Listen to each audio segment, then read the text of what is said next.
할렐루야. 할렐루야. 할렐루야. 옆에 있는 분들과 인사하십시다. 할렐루야.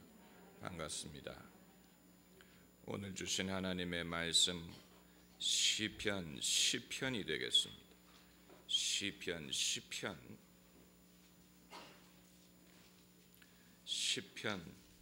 1절부터 끝절까지 우리 함께 읽겠습니다. 여호와여, 어찌하여 멀리 서시며 어찌하여 환난 때 숨으시나이까? 악한 자가 교만하여 가련한 자를 심히 군박하오니 저희로 자기의 베푼 꾀에 빠지게 하옵소서. 악인은 그 마음의 소욕을 자랑하며 탐리하는 자는 여호와를 배반하여 멸시하나이다. 악인은 그 교만한 얼굴로 말하기를 여호와께서 이를 감찰지 아니하신다 하며 그 모든 사상에 하나님이 없다 하나이다. 저의 길은 언제든지 견고하고 주의 심판은 높아서 저의 알력이 미치지 못하며 저는 그 모든 대적을 멸시하여 그 마음에 이르기를 나는 요동치 아니하며 대대로 환난을 당치 아니하리라 하나이다. 그 입에는 저주와 괴율과 포악이 충만하며 혀 밑에는 잔해와 죄악이 있나이다.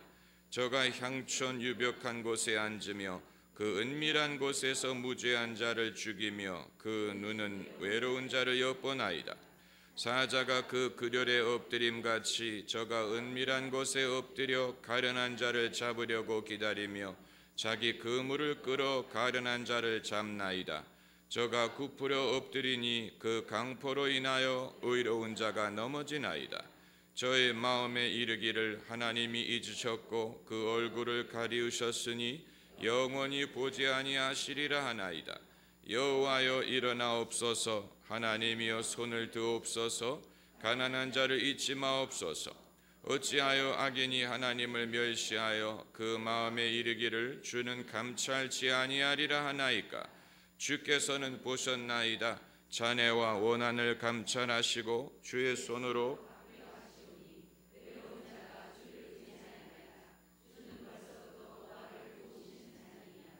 악인의 팔을 꺾으소서. 악한 자의 악을 없기까지 찾으소서.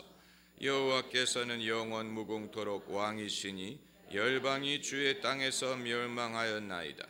여호와여, 주는 겸손한 자의 소원을 들으셨으니 저희 마음을 예비하시며 귀를 기울여 들으시고 고아와 압박당하는 자를 위하여 심판하사 세상에 속한 자로 다시는 위협지 못하게 하시리이다.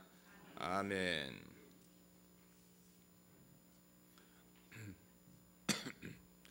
사람이 하나님을 가르치려고 들 수 없습니다.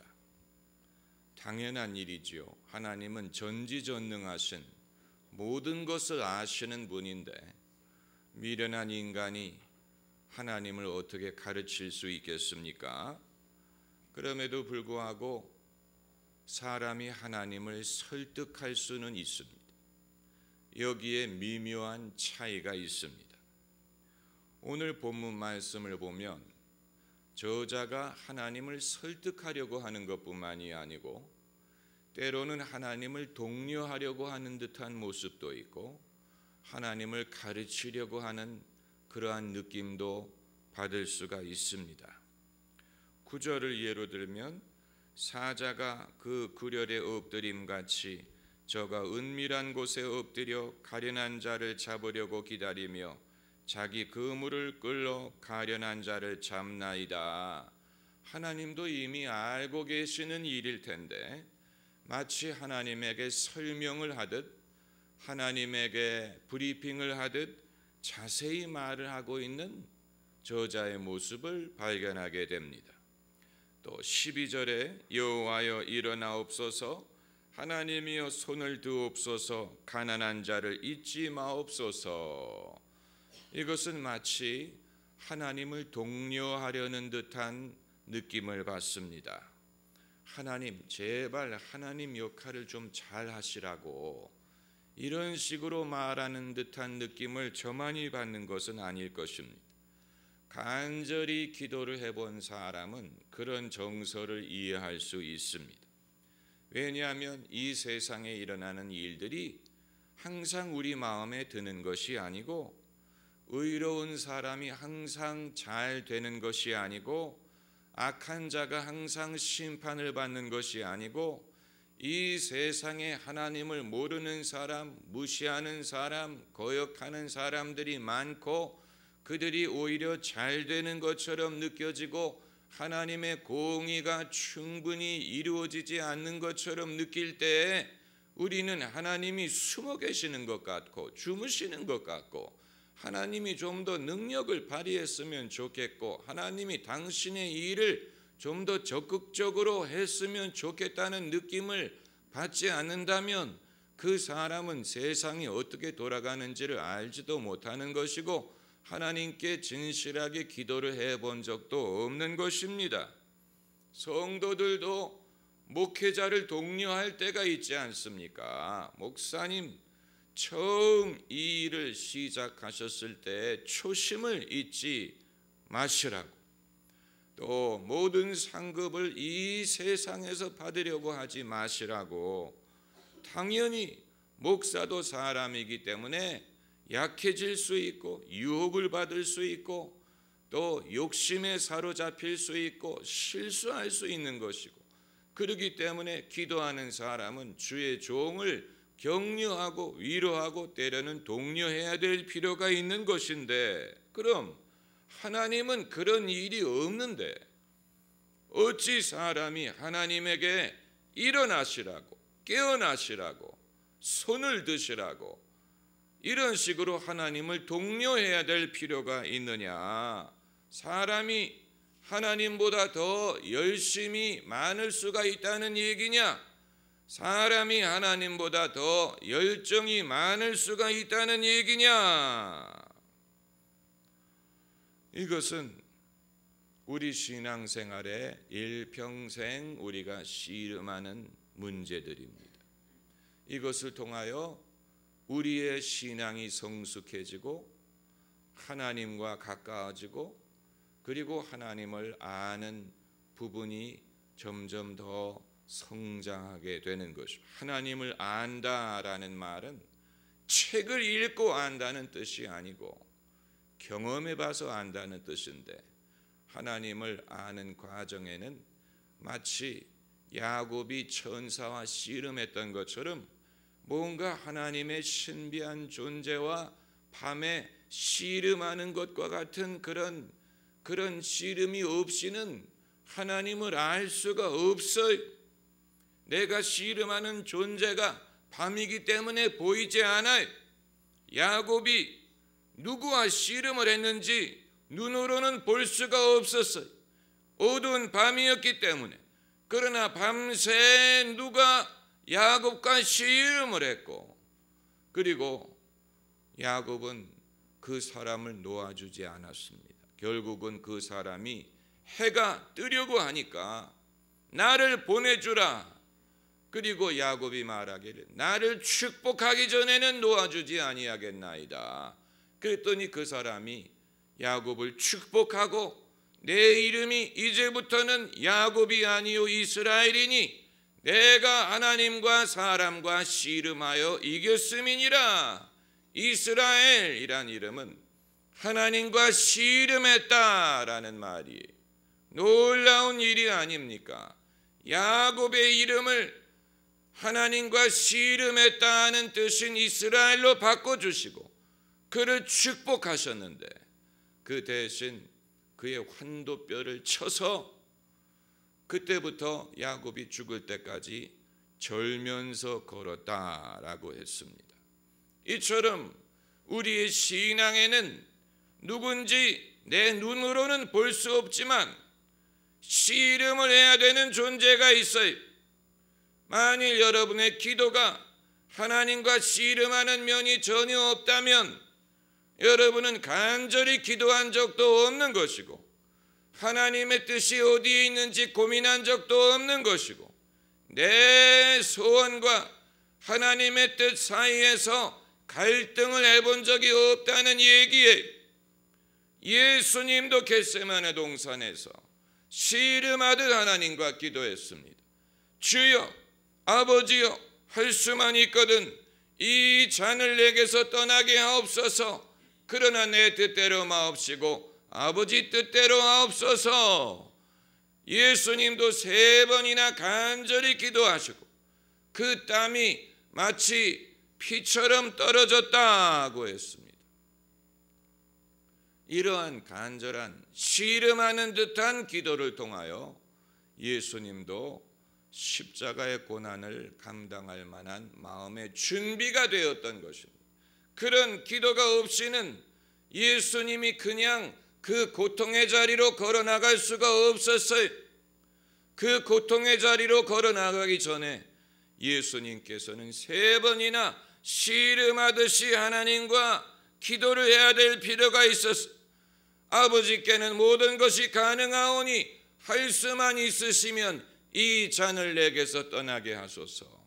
매번 기도할 때마다 이전에는 어려워 보이고 힘들어 보이고 내가 원치 않아 보였던 일들이 점점 가까워지고 거기에 대한 확신이 생기고 그것을 감당할 만한 마음의 준비가 되는 것입니다. 그래서 3번 기도를 하시고는 예수님이 이 잔이 비록 떠나지 않더라도 그것을 마실 수 있는 마음의 준비가 될 수 있었던 것이죠. 많은 사람들은 우리가 항상 기도할 때 그런 식으로만 해야 된다고 생각을 하는데 그것은 헌신의 기도를 보여주는 것입니다. 헌신할 때는 당연히 내 뜻대로 마옵시고 아버지 뜻대로 하옵소서라고 기도하지만 예수님이 항상 그렇게 기도하신 건 아니. 나사로의 무덤 앞에서는 뭐라고 기도하셨습니까? 아버지, 항상 내 말을 들으시는 것을 감사하나이다 라고 기도했어요. 예수님이 항상 아버지 뜻대로 하옵소서, 내 뜻대로 마옵시고 아버지 뜻대로 하옵소서라고 기도한 것이 아닙니다. 그것은 헌신의 기도의 전형적인 예지만 나사로의 무덤 앞에서는 아버지여 항상 내 말을 들으시는 것을 감사하나이다. 그렇기 때문에 예수님의 기도가 응답이 되는 것이죠. 나사로가 죽음에서 일어날 수가 있는 것이죠. 우리는 그러므로 어떤 기도가 나에게 요구되는지를 분별할 수 있어야 됩니다. 어떤 것은 하나님이 전혀 꿈쩍이지를 않기 때문에 우리가 씨름을 하다가 하나님 뜻대로 하옵소서라고 헌신을 하고 맡겨드려야 되는 것도 있지만 어떤 것은 우리가 담대하게 믿음으로 하나님 구하라 그리하면 주시라고 하셨으니 이 내가 구하는 것을 주실 줄로 믿습니다. 이미 내가 받은 줄로 믿습니다. 허락하여 주심을 감사합니다 라고 믿음으로 강력하게 기도해야 될 때도 있습니다. 그것을 분별할 수 있는 것이 지혜, 그것을 분별할 수 있는 사람이 지혜롭고 성숙한 그리스도인입니다. 오늘 본문 1절 2절에 여호와여 어찌하여 멀리 서시며 어찌하여 환난 때에 숨으시나이까. 악한 자가 교만하여 가련한 자를 심히 군박하오니 저희로 자기의 베푼 꾀에 빠지게 하옵소서.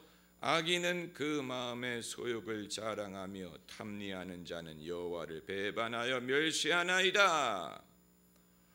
이 두 구절을 한 번도 숨을 중간에 쉬지 않고 한꺼번에 읽을 줄 있는 분은 기도를 잘하는 분이고 연기에 재능이 있는 분이고 폐활량이 많은 분입니다.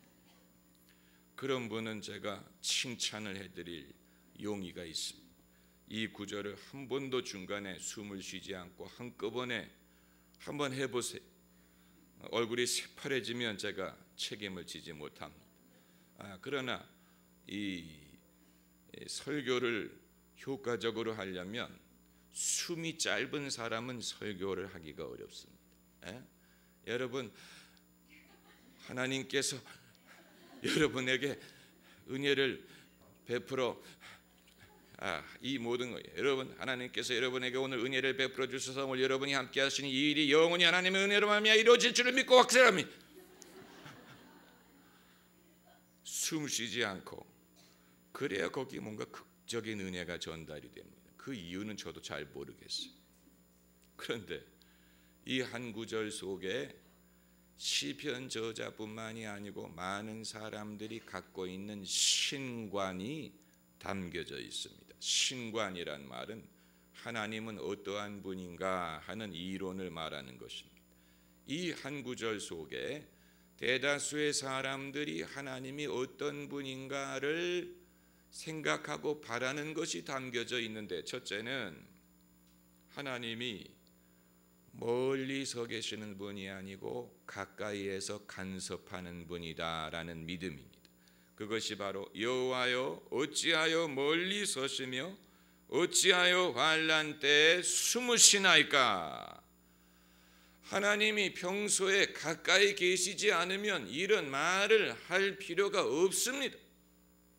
하나님이 평소에 가까이 계시고 우리에게 당신을 드러내시기 때문에 하나님이 멀리 계시는 것처럼 느껴질 때 이런 말을 할 수가 있는 거죠. 하나님 어찌하여 멀리 서시며, 항상 멀리 서시는 게 아니에요. 하나님은 평소에 이보다 가까워요. 하나님이 당신을 숨으시는 게 아니에요. 드러내세요. 그렇기 때문에 멀리 계시는 것처럼 느껴질 때에 이러한 기도를 할 수가 있는 것입니다. 그리고 둘째는 본질적으로 하나님은 선하고 의로운 분이다라는 것. 악한 자가 교만하여 가련한 자를 군박하오니 저희로 자기의 베푼 꾀에 빠지게 하옵소서. 누구를 악한 자라고 부른다는 말은 하나님이 악한 자를 대적하신다면 하나님은 당연히 선하고 의로운 분이라는 얘기. 하나님의 본질적인 도덕성을 말하는, 하나님은 의롭고 그 의로움은 수동적인 의로움이 아니고 적극적인 의로움이기 때문에 악하고 교만한 자를 하나님이 대적하신다. 그리고 세 번째는 하나님은 악한 자의 손에 고통당하는 연약한 자의 편을 드신다는 것입니다. 그래서 그것이 바로 악한 자, 약한 자, 가난한 자를 심히 군박하오니 이 말입니다. 우리가 길을 가다가 몸집이 큰 사람이 작은 사람을 때리는 것을 볼 때 무엇이 그 시비를 일으켰는지는 알 수 없지만 몸집이 큰 사람이 자기를 보호할 힘이 없는 작은 사람을 때리는 것을 볼 때 우리 마음속에 무엇을 느낍니까? 분노를 느끼죠. 그래서 말리고 작은 사람을 두둔하려고 하죠. 당신 이렇게 약한 사람을 때리면 어떻게 하느냐? 당신은 비겁한 사람이냐? 당신과 같은 사이즈의 사람과 싸워라. 아니면 깡패 여러 명이 한 명을 가운데 놓고 괴롭히는 것을 볼 때 무엇을 느끼십니까? 분노를 느끼죠. 어떻게 저 한 사람을 여러 명이 1대1도 아니고 여러 명이 한 명을 괴롭히느냐? 마음속에 분노를 느끼지 않는다면 그 사람은 사람이 아니에요. 당연히 그런 마음을 갖죠. 마찬가지로 하나님도 강한 힘을 가진 강한 악한 사람이 힘이 없는 의로운 사람을 군박하는 것을 볼 때 하나님이 개입해달라라고 말할 수 있는 것은 하나님도 약한 자의 편에 서신다는 믿음을 전제하는 것입니다. 무슨 말인지 아시겠지요? 하나님이 사람들이 행하는 일을 보시고 무관심한 게 아니에요. 무관심한 것은 불의한 것입니다. 우리가 길을 가다가 여러 명이 한 명을 괴롭히는 것을 보고 무관심하다면 그 많은 사람들만이 악한 게 아니고 나도 불의한 사람이, 의로움이 없는 사람이에요. 그게 바로 강도 만난 사람을 보고 그냥 지나간 레위인과 제사장 같은 사람이에요. 강도 만나 쓰러져 있는 사람을 봤을 때 그 사람이 누구든, 평소에 나와 어떤 관계가 있던 사람이든 불쌍히 여기고 그 사람을 도우려는 마음이 드는 것이 의로운 것이고 바른 것이고, 그게 진짜 이웃이지. 무관심하다, 그건 불의한 것입니다. 불의한 것입니다. 그런데 이제 그럼 왜 하나님이 그런 분이라면 왜 시편 저자가 이런 질문을 하느냐? 하나님이 우리와 가까이 계시는 분이라면 왜 멀리 서시나이까? 라고 묻고, 또 하나님이 우리 삶에 관여하신다고 믿는다면 왜 숨으시나이까? 라고 묻고, 하나님이 의로운 자를 신원하신다고 믿으면 왜 악인이 약한 자를 심히 군박하나이다 라고 호소하겠다는 얘기입니까? 여기에 이제 시편에 자주 등장하는 주제가 있는 것입니다. 시편 저자가 이 말씀을 통하여 우리가 깨닫는 것은, 첫째는 인간이 판단하는 의로움과 하나님이 판단하시는 의로움에는 차이가 있습니다. 아주 중요한 것입니다. 사람은 외모를 취하나 하나님은 무엇을 보십니까? 중심을 보십니다. 그리고 때로는 하나님께서 불의한 자에게도 무엇을 내려주십니까? 햇빛을 비춰주시고 비를 내려주십니다. 그렇기 때문에 사람이 외모로 판단하는 의로움만 가지고 그 사람이 정말로 의로운지는 알 수가 없어요. 2차 대전의 영웅이었던 패튼 장군이 하루는 길을 가다가 어떤 남자가 약한 여자를 억지로 끌고 차에 태우려고 하는 장면을 보고 의로운 분노를 발휘해서 가서 그 남자에게 그 여자를 놔줄 것을 요구했어요. 그런데 알고 보니까 약혼남이 자기 약혼녀를 차에 태우는 중이었어. 겉으로만 봐서는 모든 것을 알 수 있는 게 아니.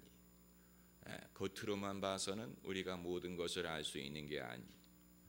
하나님은 외모를 취하지 아니하시고 중심을 보세요.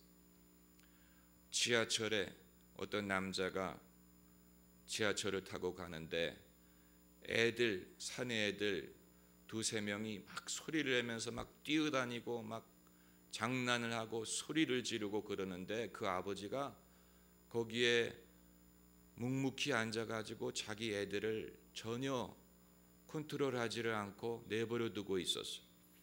그래서 이 사람이 보다 못해서 그 아버지한테 다가가서 당신의 아들들이 이렇게 공공장소에서 시끄럽게 하는데 왜 내버려 두십니까? 그랬더니 그 아버지가 말하기를, 얘네들 엄마가 죽어서 지금 장례를 치르고 오는 길입니다.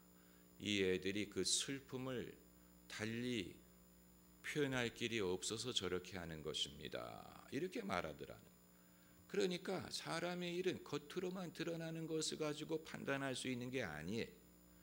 겉으로만 보면 그 아이들이 버릇이 없고 그 아버지가 애들을 제대로 키우지 못하는 것으로 보이지만 그 사연은 보는 사람의 눈에는 감춰져 있는 거예요. 하나님은 그 모든 것을 알고 계시기 때문에 사람이 겉으로 보는 것으로 성급하게 판단하는 것에 대하여 하나님이 동의하지 않으실 때가 있어요. 하나님은 더 근본적인 이유를 알고 계십니다. 그리고 하나님의 시간은 사람의 시간과 달라요. 우리가 급하다, 빨리라고 말하는 것과 하나님의 빠름은 다릅니다. 예수께서 2000년 전에 내가 곧 오리라고 말씀을 하셨는데 2000년이 지나갔지요. 하나님의 곧과 인간의 곧은 이 개념이 다른 것입니다. 그래서 왜 그러시는지는 모르겠지만 우리의 애를 태우실 때가 있습니다. 하나님이 인간의 애를 태우실 때가 있습니다. 이 시편 저자가 웬만한 신앙을 가진 사람이 아닌데 이런 신앙인이 여호와여 어찌하여 멀리 서시며 어찌하여 환난 때 숨으시나이까 라고 말할 정도라면 우리는 오죽하겠습니까? 하나님이 당신의 백성들의 애를 태우게 하셔서 때로는 그 마음이 숫댕이처럼 타게 하실 때가 있어요. 사람이 내가 더 이상 못 참겠다, 하나님은 도대체 어디 계시는지 모르겠다, 하나님은 도대체 뭘 하시는지 모르겠다라고 생각하도록 내버려 두실 때가 있어요. 그런데 만일 영원히 내버려 두신다면 시편은 아예 쓰지 않았을 것입니다. 쓸 얘기가 없으니까. 그러나 시편 저자가 이렇게 느꼈음에도 불구하고 시편을 썼다는 얘기는 하나님이 영원히 내버려 두지 않았다는 증거 그 자체입니다. 할렐루야. 하나님이 개입하셨으니까 시편 저자가 남길 만한 신앙의 간증이 있다고 생각할 게 아니에요. 사람들에게 쓸만한 신앙의 고백이 있다고 생각할 게 아닙니까? 하나님이 내버려 뒀다면 쓸 말이 없어요. 무슨 말을 하겠습니까? 쓸 얘기가 없지요. 간증거리가 없어요. 고백할 믿음이 없어요. 그러니까 이 사람이 이런 마음을 가지고 이런 감정을 가졌는데도 불구하고 이 글을 이렇게 쓸 수 있었다는 사실은 하나님이 그를 내버려 두지 않았다는 얘기입니다. 처음에는 애를 태우게 하는 때는 있었을지 모르지만 결국 하나님은 그의 삶에 개입하셔서 당신의 의로운 목적을 이루셨습니다. 당신의 일을 이루십니다.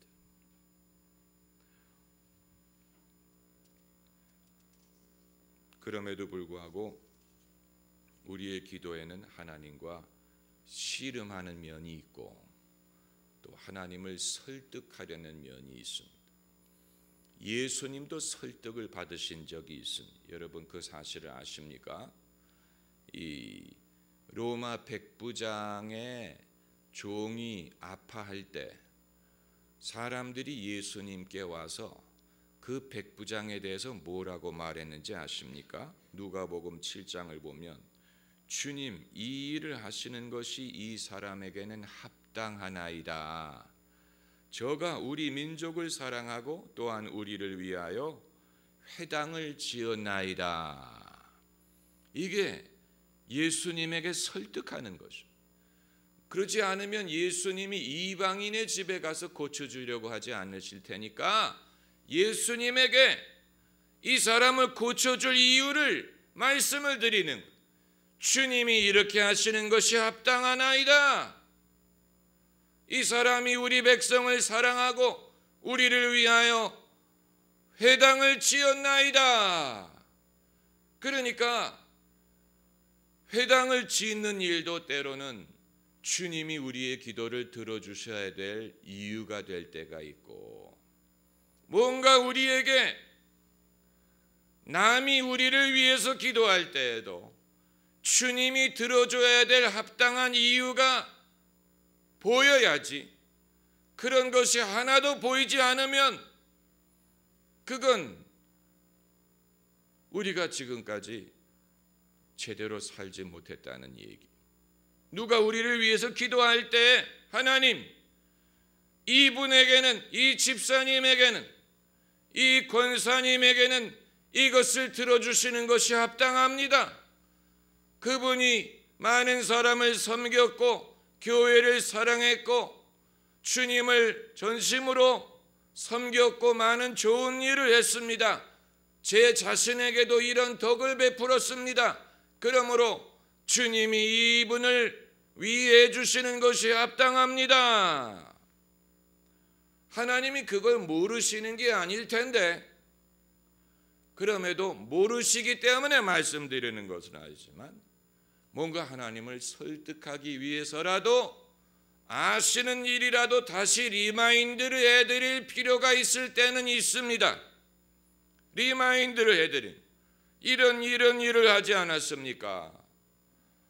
히스기야 왕이 자기가 이제 죽게 된다 하는 말을 듣고 벽을 향해 돌아 누워가지고 눈물을 흘리면서 뭐라고 얘기했냐면, 하나님, 제가 지금까지 신실하게 하나님을 섬기지 아니하였나이까? 이 한마디 했어요. 뭐 살려달라 하느니 뭐 생명을 연장시켜 달라느니 그런 말 하지 않고 한마디 했어요. 제가 지금까지 신실하게 하나님을 섬기지 아니하였나이까? 그랬더니 이사야 선지자가 그곳을 떠나기 전에 하나님의 말씀이 임하기를, 너는 돌아가서 히스기야에게 이르기를 내가 너의 기도를 들었고 내 눈물을 보았다 하라. 그리고 내가 그에게 15년을 더하겠다 하라. 하나님에게 설득이 통한다는 얘기. 왜 그렇게 역사하느냐? 그건 저도 몰라요. 아마 여기에서 하나님은 우리의 믿음을 보시는 것이라고 생각이 됩니다. 우리의 믿음을 보시는. 그리고 믿음이 없이는 하나님을 기쁘시게 하지 못한다고 했는데, 우리의 믿음이 하나님을 움직이는 면이 있는 것입니다. 할렐루야. 기도하십시다.